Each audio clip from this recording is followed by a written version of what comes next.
누가복음 21장 34절에서 36절 말씀이며 신약 133페이지입니다. 너희는 스스로 조심하라. 그렇지 않으면 방탕함과 술취함과 생활의 염려로 마음이 둔하여지고 뜻밖의 그날이 덕과 같이 너희에게 임하리라.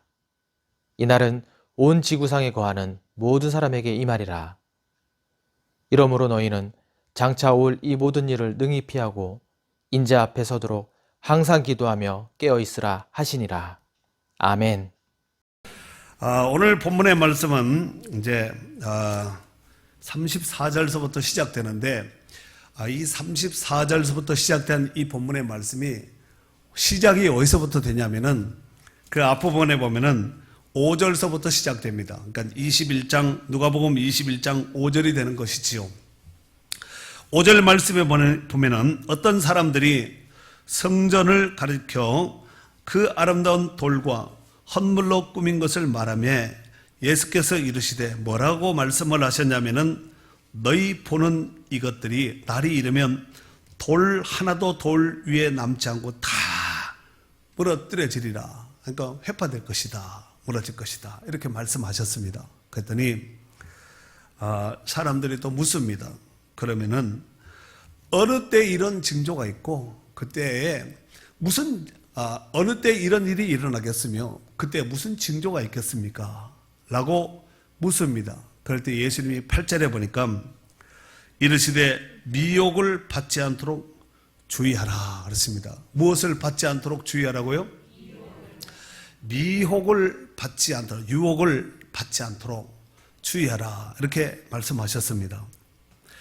그리고 이제 8절 이하에 이제 쭉 보면은 그 내용이 오늘 본문까지 연결되어서 이제 종말에 관한 징조와 그 대처법에 대해서 예수님께서 자세하게 소개해 놓았습니다. 즉 종말에는 지금까지 그 어떤 누구도 경험하지 못했던 상상 초월의 전무후무한 일들이 일어나게 될 것에 대해서 예수님께서 말씀하신 것입니다. 그리고 오늘 본문에 들어와서는 이렇게 말씀하고 있지요. 일단 34절과 35절에 있는 두 절에 있는 말씀을 다 같이 한번 읽도록 하겠습니다. 너희는 시작. 너희는 스스로 조심하라. 그렇지 않으면 방탕함과 술취함과 생활의 염려로 마음이 둔하여지고 뜻밖의 그날이 덕과 같이 너희에게 임하리라. 이날은 온 지구상에 가는 모든 사람에게 임하리라. 아멘. 읽었던 본문의 말씀을, 그러니까 34절과 35절에 있는 말씀을 정리하면 이렇습니다. 종말에는 많은 사람들의 마음이, 마음이 방탕함과 술 취함과 생활의 염려로 마음이 둔하여진다는 것입니다. 그리고 이런 것들로 인하여서 뜻밖의 그날이 덕과 같이 임하게 된다는 것이죠. 덕과 같이 걸리게 된다는 말씀이 아니겠습니까? 그리고 이 일은 온 지구 도상에 있는 모든 사람에게 임한다는 거예요. 피할 수 있는 사람이 없다는 거죠. 모든 사람에게. 그러므로 너희는 장차 올 이 모든 일을 피하고 인자 앞에 설 수 있도록 항상 기도하고 깨어있으라 이렇게 말씀하고 있습니다. 일반적으로 누군가가 나를 팔을 내려서 꼬집으면은 아야 하고 감각을 느낍니다. 여러분도 이렇게 꼬집으면 느낄 수 있겠지요. 하지만 육신의 감각을 잃으면 꼬집어도 아프지 않습니다. 그래서 병원에서 가끔 의사나 간호사가 환자들을 이렇게 순회 점검할 때 이렇게 어디를 꼬집습니다. 뭐 팔을 꼬집다든가, 뭐 다리를 꼬집다든가, 발바닥을 친다든가, 손바닥을 친다든가 이렇게 하면서 의식이 있는지 없는지를 체킹하지 않습니까? 감각을 잃게 되면은 꼬집었는데 감각이 없다, 아프지 않다, 무엇을 했는지 아무 느낌이 없다. 이 사람은 살아있다고 할지라도 사실 그 기관은 마비되고 죽은 기관과 다를 바가 없다는 것입니다. 일명 식물인간 들어보셨지요? 영적인 것도 마찬가지입니다. 영이 병들거나 죽게 되면은, 마비되면은 옆에서 아무리 바른 소리를 해도 그게 귀에 들어오질 않습니다. 천둥같이 쳐도 귀에 들리질 않는다니까요. 그래서 성경에는 귀 있는 자들은 성령이 교회들에게 하시는 말씀을 들을지어다 하고, 이것이 반복적으로 요한계시록에 보면은 기록을 하고 있습니다. 오늘도 귀는 잘 들리십니까? 그러면은 하나님께서 주의 종을 통하여서 선포하는 말씀이 귀점만 울리지 말고 귀를 통하여서 우리의 심령도 울리고 삶도 울림이 있는, 파장이 있는, 영파가 있는 복된 시간이 될 수 있기를 바랍니다. 그렇다면은 주님이 직접 말씀하신 이 말세를 만난 성도들에게, 내지는 주의 종들에게, 아니면은 교회들에게 마음의 감각을 읽게 하는 요소들을 직접 말씀하시면서 몇 가지 언급을 했는데 좀 더 자세하게 살펴보도록 하겠습니다. 첫 번째, 여기 보면은 너희는 스스로 조심하라. 그렇지 않으면은, 첫 번째 뭐가 나와요? 방탕함이 나옵니다. 방탕함. 이 방탕함이라는 것은 크라이팔레라는 단어를 쓰는데, 이것은 머리를 이리저리 흔들다, 내지는 몸을 막 뒹굴다, 이런 뜻을 가지고 있습니다. 여러분, 멀쩡한 사람이 왜 이러고 다니겠어요? 왜 몸을 막 땅에 뒹굴고 이렇게 하겠습니까? 여러분, 인생에 갈피 없이, 목적 없이, 방향 없이 제멋대로 갈팡질팡하면서 사는 인생들을 일컬어서 바로 방탕한 인생이라고 말을 합니다. 여러분, 예수 믿는 성도들은 분명한 목적이 있어야 됩니다. 분명한 목적, 하나님 나라에 대한, 하나님께서 맡긴 사명에 대한 이 분명한 것이 있어야 되는데, 이것이 없이 갈팡질팡, 사명에 대해서 갈팡질팡, 직분에 대해서 갈팡질팡, 인생에 대해서 목적 없이 갈팡질팡, 어디로 왔다 어디로 가고 어떻게 살아야 될지 이거 모르는 사람의 인생은 방탕한 인생이 되는 것입니다. 왜 예수님께서 이 말씀을 하셨을까? 방탕한 인생 되지 말라고 짚은 거예요, 지금. 그 다음에 두 번째로 여기 보니까 뭐가 있어요? 술 취함이 있습니다. 술 취함. 이 메데라는 단어를 쓰는데, 이것은 정말 술에 취한 상태입니다. 술 먹는 사람 그런 얘기야. 그런 술 먹는 사람들이 그런 말 하는 거 들어보셨죠? 처음에는 자기가 술을 먹습니다. 나중에는 술이 자기를, 인생을 삼켜버리는 거예요. 그러니까 앞에 나왔던 방탕함과 술 취함은 서로 좀 연관성이 있습니다. 여러분, 로마의 신 가운데 술의 신이 있는 거 아시죠? 아니, 우리 성경에 말고 로마 사람들이, 그 로마의 신화에 보면은, 그리스 로마 신화에 보면은 술의 신이 있거든요. 여러분, 사람들이 왜 술을 먹을까요? 물론 다 이유가 있겠죠. 그러나 잠깐 자기 이성을 잃기 위해서 술의 힘으로 뭔가를 얻으려고 하는 이런 것이 있습니다. 여러분, 세상 사람들은 술의 힘으로 어떤 것을 풀고 어떤 목적성을 또 이루기 위해서 한다 할지라도, 우리는 성령의 충만함을 받아서 성령에 취하고 성령의 인도하심을 받는 그러한 성도들이 되어야 될 줄로 믿습니다.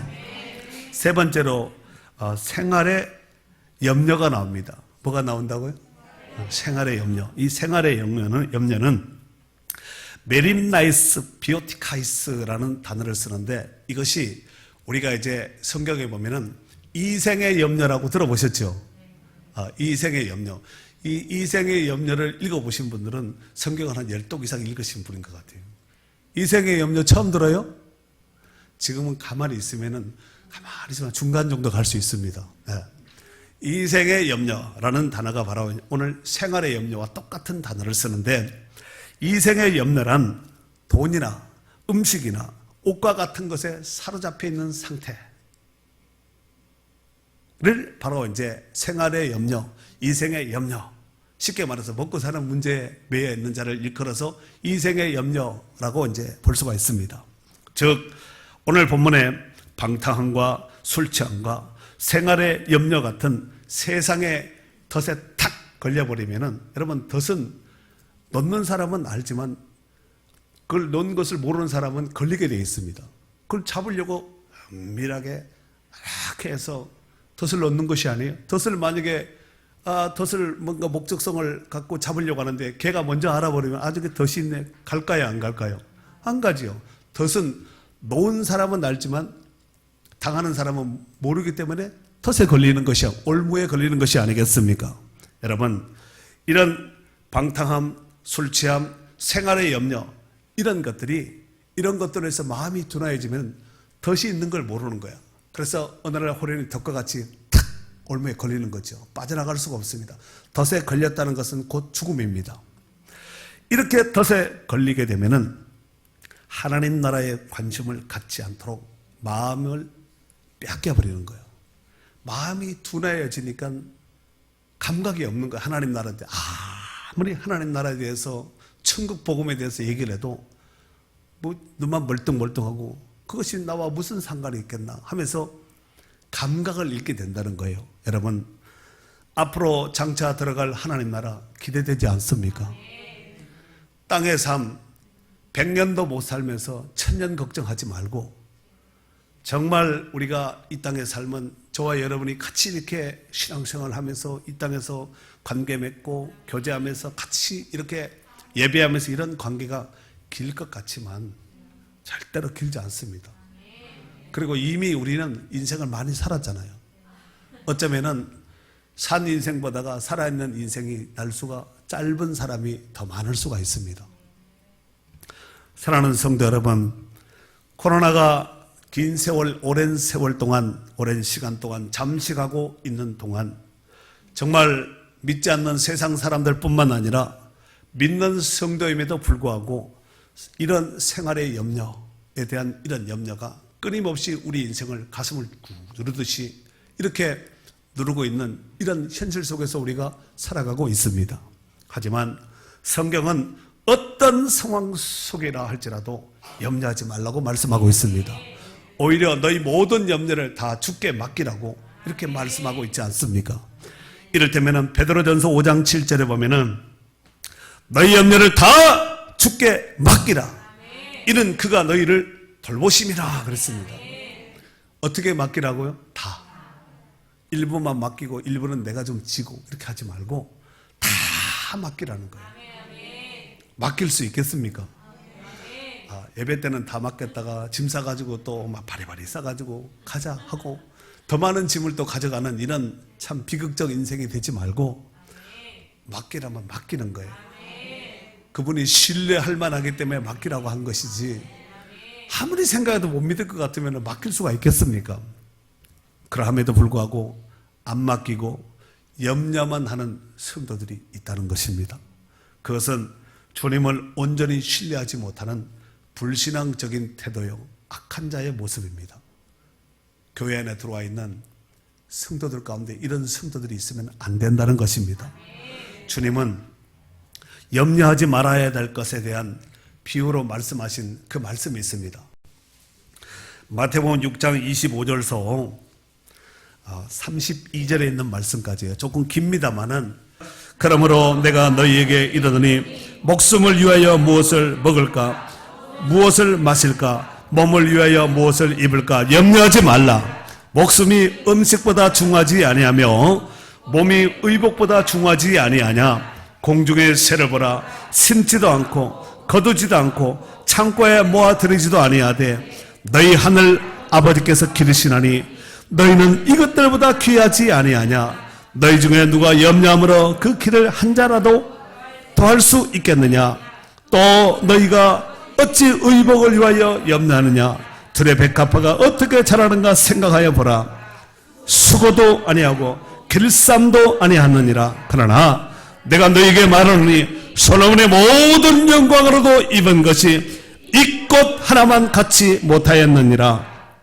오늘 있다가 내일 아궁이에 던져지는 들풀도 하나님이 이렇게 입히시거든 하물며 너희일까 보냐. 믿음이 작은 자들아. 그러므로 염려하여 이르기를 무엇을 먹을까 무엇을 마실까 무엇을 입을까 하지 말라. 이는 다 이방인들이 구하는 것이라.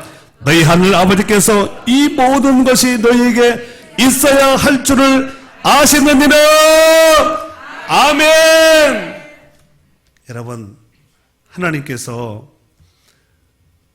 우리를 만드셨잖아요. 하나님의 형상을 따라 우리를 만드셨거든요. 그런데 하나님께서 세상을 창조할 때 그 창조하신 이렇게 그 첫째 날, 둘째 날서부터 필요한 하나님께서 세상을 창조할 때 다 만들어 놓고 사람을 만들거든요. 만약에 사람을 먼저 만들어 놓고 만약에 먹을 것을 입을 것을 나중에 만약에 만들었다면 사람은 나면서부터 걱정 근심이 충만합니다. 그런데 다 만들어 놓고 만들 때 부족되지 않도록 다 만들어 놓고 하나님이 제일 마지막 날 사람을 만드셨습니다. 이게 이미 메시지가 있는 것이 아니겠습니까? 이게 들을 귀 있는 자, 볼 수 있는 눈을 가진 자는 이런 걸 딱 보면은 하나님이 뭘 원하시고 우리 인생은 어떻게 살아야 될 것인가 감을 잡을 수가 있습니다. 여러분, 부모가 태어날 아이를 위해서 준비하지 태어날 아이가 뭐 자기 옷 준비하고 기저귀 준비하고 우유병 준비하고 뭐 장난감 준비하고 이렇게 태어난 아이가 있습니까? 그런 아이 있으면 좋을 것 같아요. 지 먹을 거 다 싸가지고 태어나면은.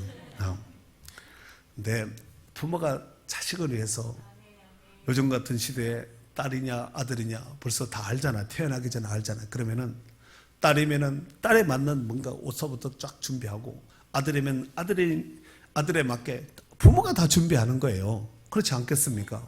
여러분, 하나님이 우리 육신의 부모보다가 못하시겠습니까? 이런 걸 잘 생각을 해보면은 우리 존재 가치가 보통 존재가 아니라는 것을 감을 잡을 수가 있겠지요. 우리가 오늘 여기 보니까 염려하지 마라 그랬거든요. 하나님이 다 있어야 될 것 알고 다 준비해놨으니 걱정하지 말라는 거예요.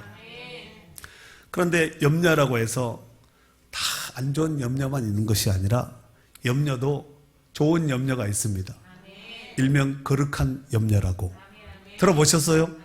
처음 들어봐요?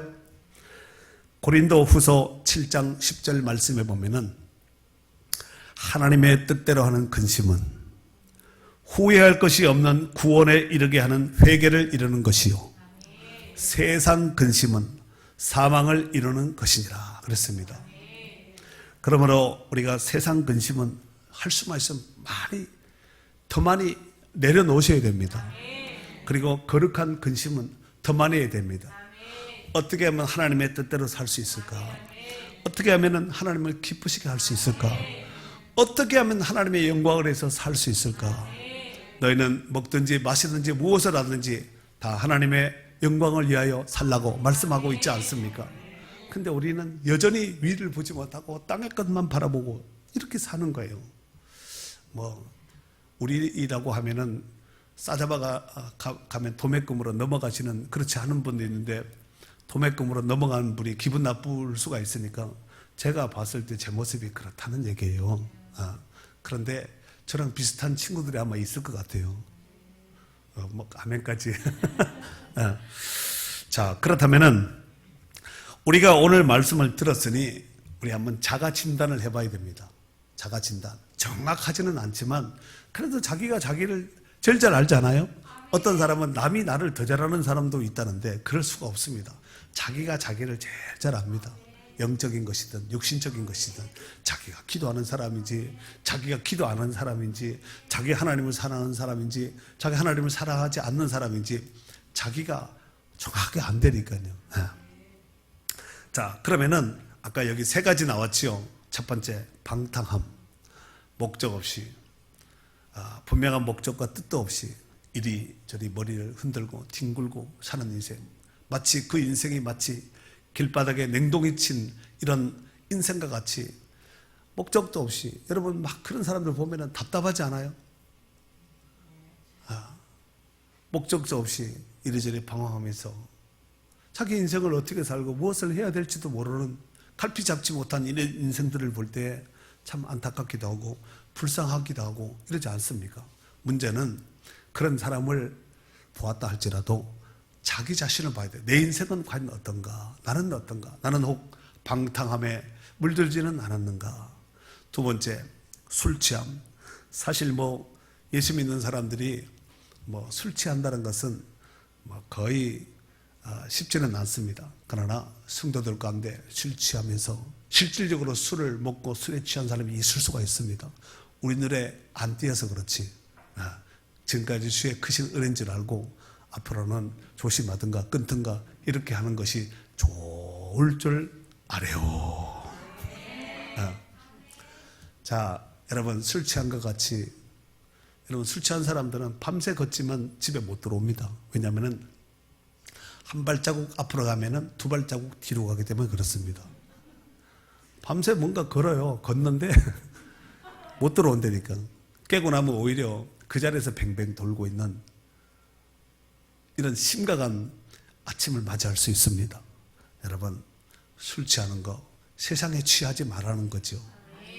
세 번째, 생활의 염려. 생활의 염려는 다른 말로 이생의 염려와 똑같은 단어를 쓴다고 말씀을 드렸습니다.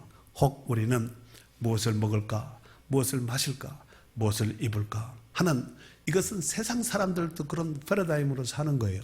그런데 문제는 성도는 좀 달라야 되지 않아요? 그런 게 필요 없다는 얘기가 아니라 그것에 목적을 두고 목표를 두고 사는 인생은 천국이 안 보이는 거예요. 천국이 가려져서 구름에 가려진 해처럼 해가 없는 것이 아니라 가려져 있어 못 보는 거예요. 근시안적인 시각으로 살 수밖에 없다는 거예요. 여러분 우리가 이러고 살다가 어느 날 호련히 죽음이 맞이하면 참 비참하지 않아요? 황망하지 않습니까? 다 근데 문제는 그런 것을 다 겪습니다. 저도 그러고 여러분도 그러고 피할 수 없는 거예요. 이 죽음의 문제를 누가 피할 수 있겠습니까? 이 땅에서 일생일사라 한 번 태어난 인생은 한 번 반드시 죽게 되어 있습니다. 그래도 지금 죽으면은 그래도 감사해야 돼요. 왜냐하면은 예수 믿고 죽었기 때문에 감사해야 되고, 그리고 어린 아이들, 태속에서 가는 아이들이 얼마나 많고, 여러분 텔레비 뉴스를 통해서 보잖아요. 그런 어린 아이가 태어난 지 29일 만에 아빠의 손에서 죽고 막 이런 것이 막 뉴스 여러분 보셨지요? 그래도 그런 거에 비하면은 참 감사한데 알 수 없는 것이 인생입니다. 내가 사는 내 인생인데 내가 알 수 없는 것이 내 인생이라는 거예요.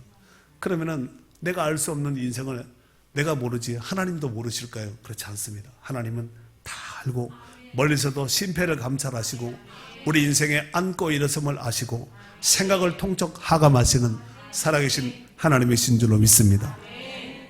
그래서 염려 많은 인생들은 절대로 열매 맺을 수 없습니다. 다시 말해서 신앙의 열매를 맺을 수 없고 신앙이 성장할 수가 없다니까요. 늘 염려. 예수 믿는 사람들이 너무 걱정하고 너무 많은 이런 걱정을 안 하고 살 수는 없습니다. 그러나 걱정을 먼지 털듯이 빨리 털어내야지, 걱정을 둘러매고 근심을 둘러매고 온갖 밤이고 낮이고 여기에 그러면은 스트레스 받아서 우울증 걸려서 못 삽니다. 신앙의 열매도 맺지도 못하고 그 인생은 신앙도 믿음도 잘하질 진짜로 그렇습니다. 안 자랍니다. 10년 20년 평생 신앙생활에도 하나님을 절대 신뢰하지 않고 염려 근심에 매이고 잠식된 인생은 신앙이 잘하질 않는다니까요. 예수님께서 4가지 땅에 대한 비유를 말씀하셨습니다. 길가밭, 돌짝밭, 세 번째가 뭐예요? 가시떨기밭. 그리고 좋은 밭인데 이 세 번째에 해당되는 이 가시떨기밭에 대해서 누가복음 8장 14절에 보면은 가시떨기에 떨어졌다는 것은 말씀을 들은 자이나 지내는 중 이생의 염려 나오지요. 생활의 염려, 이생의 염려와 재물과 향락에 기운이 막혀 온전히 결실하지 못하는 자요 그랬습니다.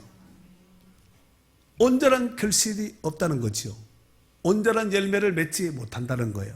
그 인생 꽃피지도 못하고 열매 맺지도 못하고 떨어지는 이런 곳간에 들을 수 없는, 드리기도 하고 안 드리기도 어정쩡한 이런 인생으로 전락되면 안 된다는 것입니다. 요한일서 2장 15절 16절에 보면은 이 세상이나 세상에 있는 것들을 사랑하지 말라. 누구든지 세상을 사랑하면 아버지의 사랑이 그 안에 있지 아니하니 이는 세상에 있는 모든 것이 육신의 정욕과 안목의 정욕과 이생의 자랑이니 다 아버지께로부터 온 것이 아니요 세상으로부터 온 것이니라 그랬습니다. 그래서 세상에 꽉 잠식되면은 고통과 얽매임과 무거운 멍에를 메고 사는 인생이 될 수밖에 없습니다. 가뜩이나 인생에 태어난 것도 힘든데 그잖아요. 울면서 태어났는데 울다 가면 안 되잖아요. 울면서 태어났다 할지라도 웃으면서 가야죠. 아멘. 그렇다면은 정말로 구원받은 성도들이 해야 될 것이 무엇일까요? 지금 하지 말아야 될 것에 대해서 염려하지 말고 근심하지 말라 그랬습니다. 너희 모든 염려를 주께 맡기라. 이는 저가 너희를 공고하셨습니다. 함심에서 해결 방법까지 이미 성경에는 기록을 하고 있습니다. 그렇다면 예수 믿고 구원받은 성도들, 하나님의 거룩한 백성들 어떻게 살아야 될 것인가? 그 유명한 마태복음 6장 33절에 보니까 그런즉 너희는 먼저 그의 나라와 그의 의를 구하라. 그러면 이 모든 것을 내게 더하시라 했습니다. 먼저 해야 될 것이 있습니다. 나중에 해야 될 것이 있습니다. 모든 일에는 차서가 있습니다. 그냥 한다고 덮을거리고 일한다고 붙어서 열심만 내서 될 일이 아니라 먼저 해야 될 일이 있고 나중에 해야 될 일이 있다는 거예요. 그런데 이 세상 인생사 가운데서 먼저 해야 될 것은 그의 나라와 그의 의를 구하는 것입니다. 오늘 예배에 참석하신 여러분들도 그의 나라와 그의 의를 구하기 위해서 먼저 나온 것이 아니에요. 할 일이 없어서 나온 것이 아니잖아요. 예배 끝나고 집에 가면은 할 일이 얼마나 많아요. 쉬지도 못하고 점심 먹고 한숨 자야 되는데 피곤한데 쪽잠이라도 좀 자야 되는데 쉬지도 못하고 일 끝나고 좀 쉬려고 하면 다른 일이 또 보이는 거예요. 그래서 계속 가서 하다 보면은 저녁 때만 피곤이 산적해서 인생의 무거운 멍에 가운데서 하루가 마무리되는 거거든요. 이런 멍에맨 인생들을 향해서 예수님은 구원에 초청을 하셨지요. 수고하고 무거운 짐진 자들아 다 내게로 오라. 내가 너희를 쉬게 하리라. 예수님 안에 쉼이 참된 쉼입니다. 이 세상에 근심된 일이 많고 그랬잖아요. 참 쉬는 날 없었구나. 쉬는 날이 있을 것 같지만 빨간 날은 쉬어야 되는데 빨간 날도 보면은 할 일이 더 많을 것 같아요. 여러분만 그런 것 같아요. 나만 그런 것 같아요. 같이 공감을 형성해 줘서 감사해요. 나만 일하는 줄 알았지. 오늘 본문의 36절에 보면은 이런 말씀이 있지요. 36절. 이러므로 앞에 있는 것을 전제한 이름으로요. 이런 것이 있다. 이러므로 너희는 장차 올 이 모든 일을 능히 피하고 넉넉히 피하고 인자 앞에 서도록 항상 기도하며 깨어 있으라 그랬습니다.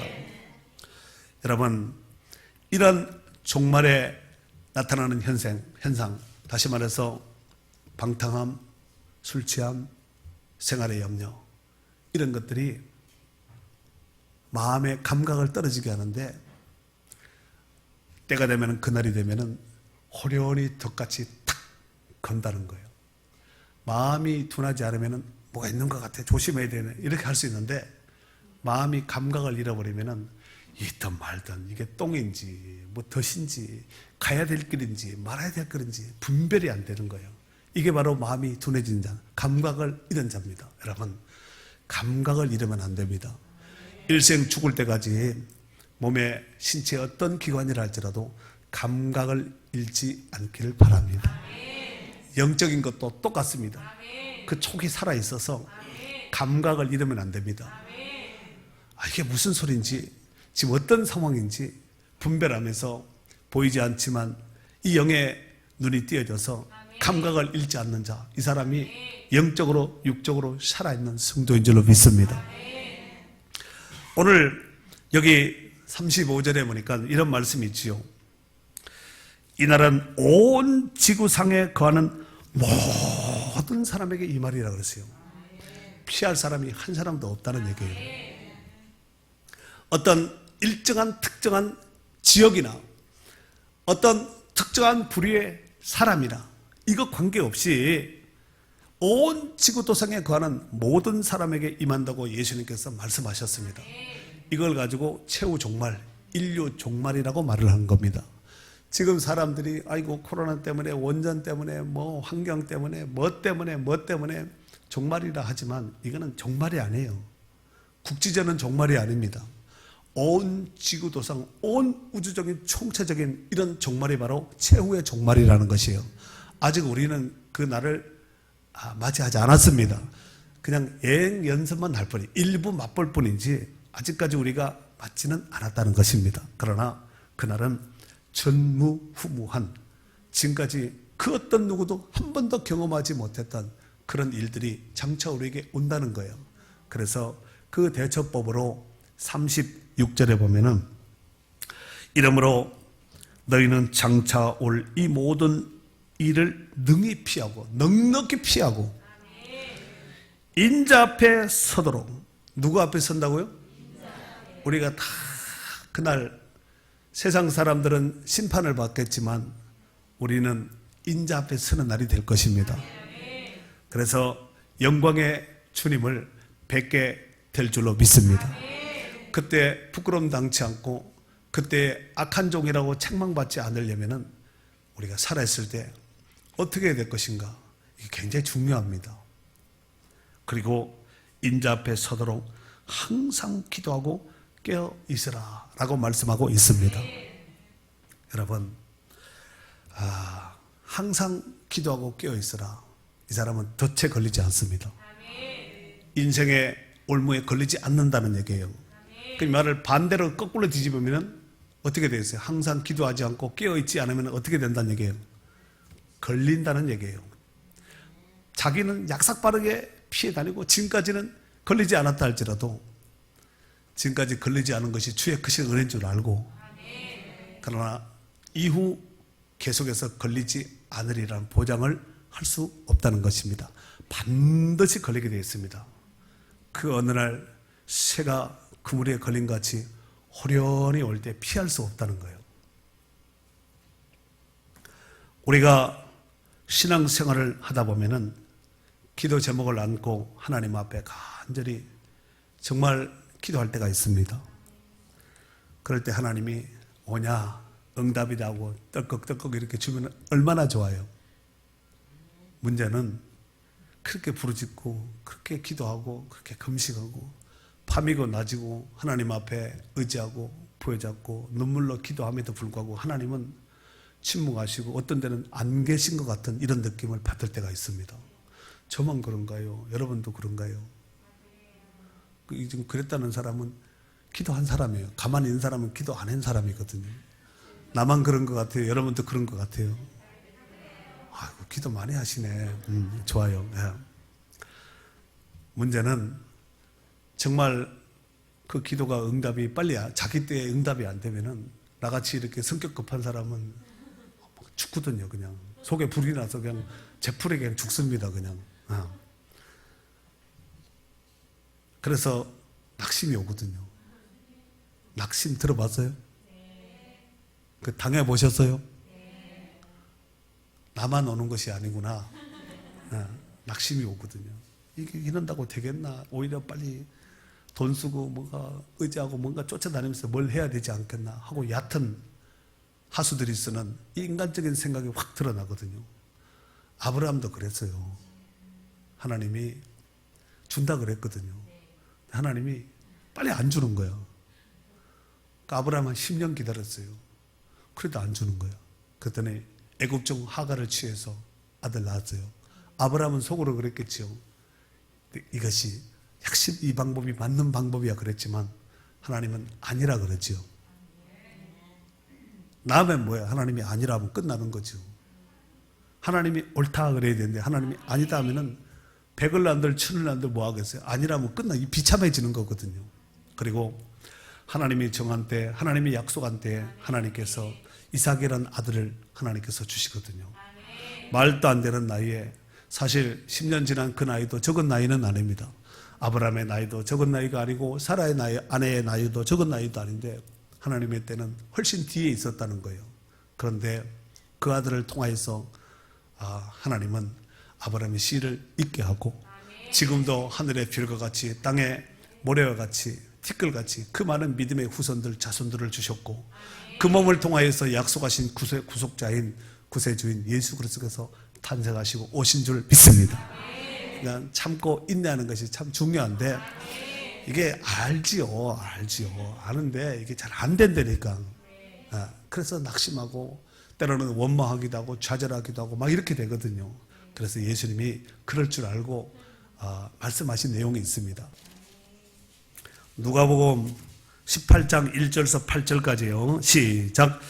예수께서 그들에게 항상 기도하고 낙심하지 말아야 할 것을 비유로 말씀하여 이르시되 어떤 도시에 하나님을 두려워하지 않고 사람을 무시하는 한 재판관이 있는데 그 도시에 한 과부가 있어 자주 그에게 가서 내 원한에 대한 나의 원한을 풀어주소서 하되 그가 얼마 동안 듣지 아니하다가 후에 속으로 생각하되 내가 하나님을 두려워하지 않고 사람을 무시하나 이 과부가 나를 번거롭게 하니 내가 그 원한을 풀어주리라. 그렇지 않으면 늘 와서 나를 괴롭게 하리라 하였느니라. 주께서 또 이르시되 불의한 재판장이 말한 것을 들으라. 하물며 하나님께서 그 밤낮 부르짖는 택하신 자들의 원한을 풀어주지 아니하시겠느냐. 그들에게 오래 참으시겠느냐. 내가 너희에게 이르노니 속히 그 원한을 풀어주시리라. 그러나 인자가 올 때 세상에서 믿음을 보겠느냐 하시니라. 아멘. 하나님께서 그 밤낮 부르짖는 택하신 자들의 원한을 풀어주지 아니하겠느냐. 그들에게 오래 참으시겠느냐. 이렇게 말씀하셨습니다.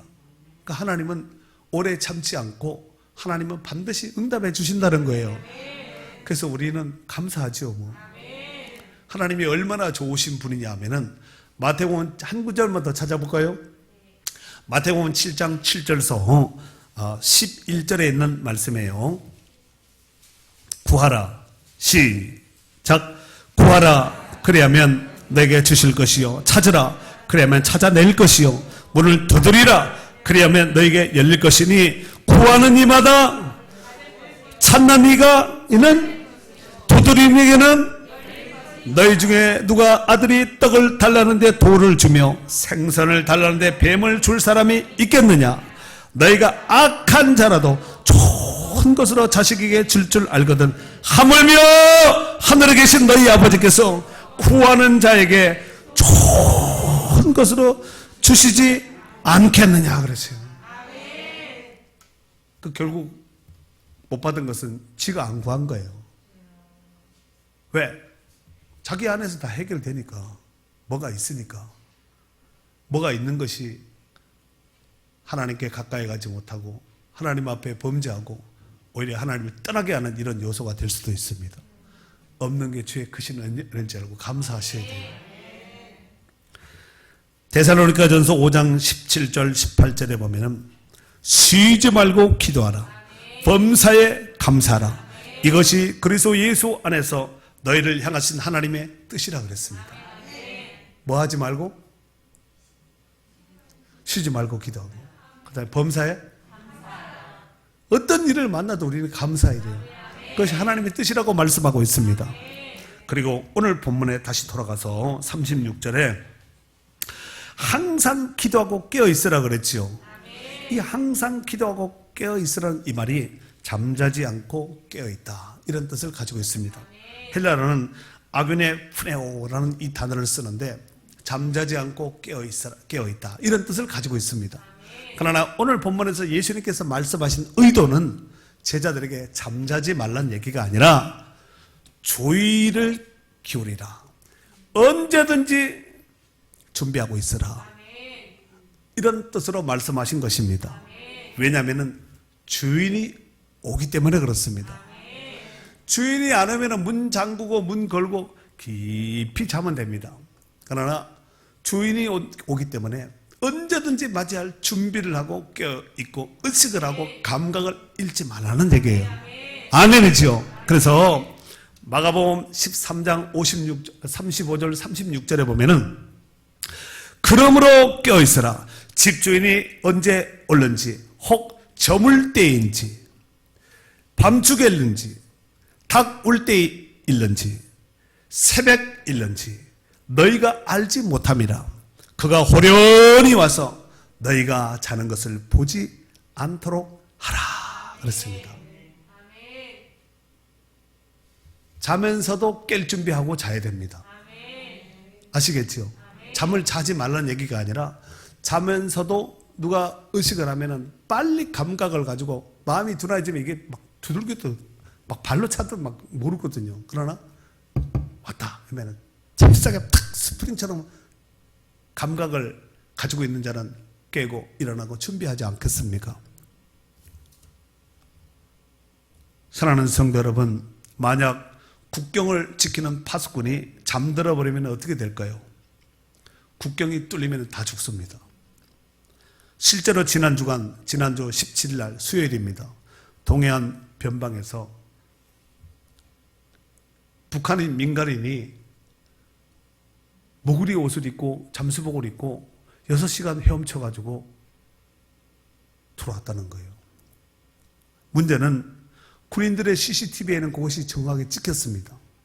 그런데 군인들은 발견하지 못했습니다. 그 시간이 많이 지난 뒤에 뉴스에 검거했다는 보도가 나왔습니다.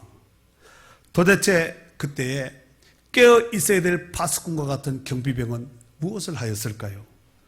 만약 그때 민간인이 아니라 북한 군이 들어왔다면 어떻게 되었을까요? 어느 한 지역은 박살나고, 그렇잖아요. 어떤 기관은, 중요한 어떤 이런 기관은 틀림없이 폭파되고 심각한 일이 발생될 수도 있습니다. 이런 소식을 들으면 정말 대한민국의 안보가 걱정됩니다. 그래서 메가다 장군이 인천 상륙 작전을 성공했던 메가다 장군이 그 유명한 경계에 대한 말을 하면서 이런 말을 했습니다. 작전의 실패는 용서할 수 있어도 경계의 실패는 용서할 수 없다. 이런 말을 했습니다. 영적인 것도 마찬가지입니다. 영적인 경계병들이 깨어 있어야 될 사람들이 기도하지 않으면 사탄의 공격으로 변방이 반드시 어딘가는 뚫리게 되어 있습니다. 더욱이 깨어 있어야 될 기도의 파수꾼들이 기도하지 않으면 뚫린 것으로 끝나지 않고 다 죽습니다. 뚫렸다는 것은 다 죽는다는 얘기예요. 특별히 이 사순절 기간에도 성도들은 더욱더 깨어 있어야 될 줄로 믿습니다. 지금은 그냥 사순절이 아니라 특별 새벽 기도를 하는 사순절입니다. 그렇게 깨어서 기도할 때 나도 살고 여러분도 살고 사단은 초토화가 되는 것입니다. 파수꾼의 사명이 얼마나 중요한지 에스겔서에 하나님께서 이렇게 말씀하셨습니다. 에스겔서 33장 6절에서 7절 말씀해 보면은, 그러나 칼이 임함을 파수꾼이 보고도, 칼이 임하는 것을 파수꾼이 보고도 나팔을 하고 불지 않으면 백성에게 경고하지 아니하므로, 백성에게 알리지 아니하므로 그 중에 한 사람이 그 임하는 칼에 제거당하면, 한 사람이라도 먼저 죽게 된다면 그는 자기 죄악으로 말미암아 제거되려니와 그 죄는 내가 파수꾼의 손에서 찾으리라. 인자야, 내가 너를 이스라엘 족속의 파수꾼으로 삼음이 이와 같으니라. 그런즉 너는 내 입의 말을 듣고 나를 대신하여 그에게 경고할지니라 그랬습니다. 제가 지금 하나님을 대신해서 지금 경고의 메시지를 하고 있는 것입니다. 이런 말씀을 듣고도 경고를 받지 못하고 감각이 둔하면 그 사람 죽은 자입니다. 나는 무슨 소리인지 잘 못 알아듣겠어요. 이런 사람은 죽은 사람과 똑같습니다. 감각을 잃은 자입니다. 그런 사람이 아까 뭐에 걸린다고요? 덫에 팍 걸리는 거예요. 아무리 맹수, 사자고 곰이고 어떤 맹수를 할지라도 덫에 팍 걸리면은 절단나는 거예요. 끝나는 거예요. 그러므로 문제를 만났을 때에 파수꾼이 해야 될 사명은 가서 싸우는 게 아니에요. 적이 왔다고 가서 싸우는 게 파수꾼 얘기하는 거예요. 파수꾼은 싸우는 사람이 아닙니다. 파수꾼은 문제가 딱 생기면은 빨리 상부에다 상황 보고를 해야 돼요. 지금 어떤 상황이 펼쳐졌다. 몇 사람이 어디를 통해 누군가가 어떻게 지금 이런 상황을 빨리 보고해 줘야 되는가. 그러면 비상이 걸리겠죠. 전군 비상 내지는 어떤 지역의 부대에 비상이 걸리지 않겠습니까? 그러면은 적들이 목적을 이루기 전에 퇴치할 수 있는 거예요. 근데 앞에 적들이 침투하는 간첩이 있음에도 불구하고 파수꾼이 딴전 핀다든가 존다든가 그 자리를 이탈해버리면 뚫리게 되어 있습니다. 마찬가지로 기도의 파수꾼들이 문제를 만나게 되면 빨리 하나님 앞에 보고해야 돼요. 알아야 됩니다. 그래서 하나님이 일하시고 역사하실 수 있도록 해야 될 줄로 믿습니다. 미국의 초대 대통령인 조지 워싱턴은 언제나 새벽 4시에 일어나서 서재에서 성경을 읽고 기도했답니다. 그가 장군 시절 필라델피아 교외에 있는 벨리포지에서 가장 치열한 전투를 치르게 되었는데 그때 이제 그 전쟁에 승리하게 된 거지요. 그리고 그의 기념 교회당에는 그가 날마다 외웠던 하나님 앞에 아랬던 기도문을 적어놨다는 거예요. 지금도. 그 내용이 하나님, 이 나라를 지켜주실 분은 하나님뿐이십니다. 이 나라의 지도자들이 무엇보다 하나님의 말씀을 사랑하고 그 말씀을 순종하며 정직한 생활에 본이 되고 겸손히 백성을 섬기게 하옵소서. 이렇게 기록되어 있다는 거예요. 참 그릇이 다르지요. 종제기 같지 않잖아요. 그릇이 다릅니다. 이런 그릇은 좋은 그릇이고 깨끗한 그릇입니다. 사랑하는 성도 여러분, 우리가 신앙생활을 하고 있는 이 시점에 새벽기도는 우리 생명과 같이 귀하게 여겨야 될 줄로 믿습니다. 새벽기도뿐만 아니라 모든 기도는 다 귀해요. 그러나 시기적으로 볼 때, 상황적으로 볼 때 우리가 새벽기도를 하고 있기 때문에 지금 거기에 키를 맞추는 겁니다. 우리가 새벽의 중요함을 꼽는다면 하루 일과 시작하기 전에 첫 시간이잖아요. 세상 일 하기 전에 첫 시간이거든요.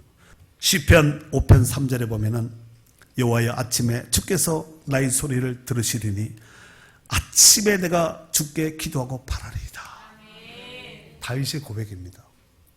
시편 57편 8절 내 영광아 깰지어다 비파야 수금아 깰지어다 내가 새벽을 깨우리로다 그랬습니다. 새벽은 눈 뜨는 게 아니라 깨야 됩니다.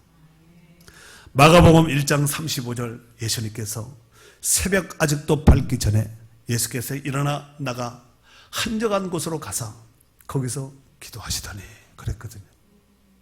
예수님 잠이 안 와서 새벽에 돌아다니고 이런 것이 아니라 기도하기 위해서 일어난 거예요.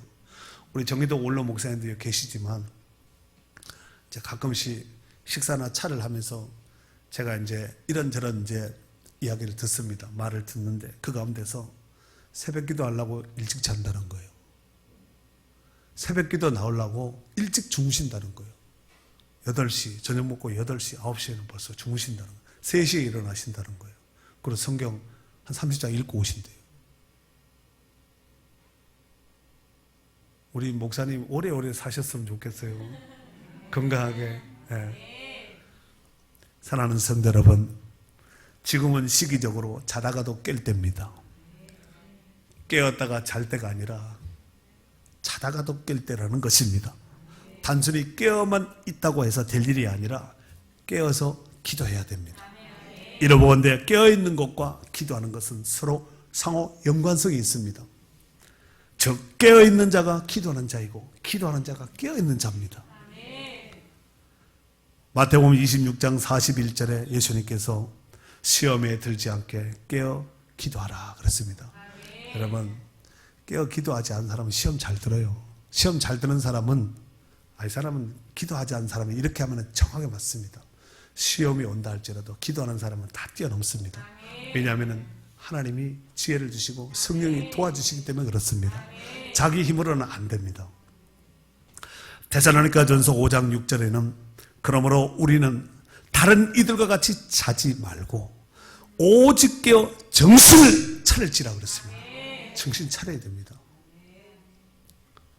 이제 우리가 이 시대 속에서 마지막 복음의 주자라는 사실을 의식하며 귀한 사명을 잘 감당할 수 있기를 바랍니다. 그리고 이 사순절에 항상 깨어서 기도함으로써 하나님의 선하신 뜻을 이루어 드리며 또 하나님께 영광 돌릴 수 있는 신실한 주의 종들이 될 수 있기를 주의 이름으로 축원합니다.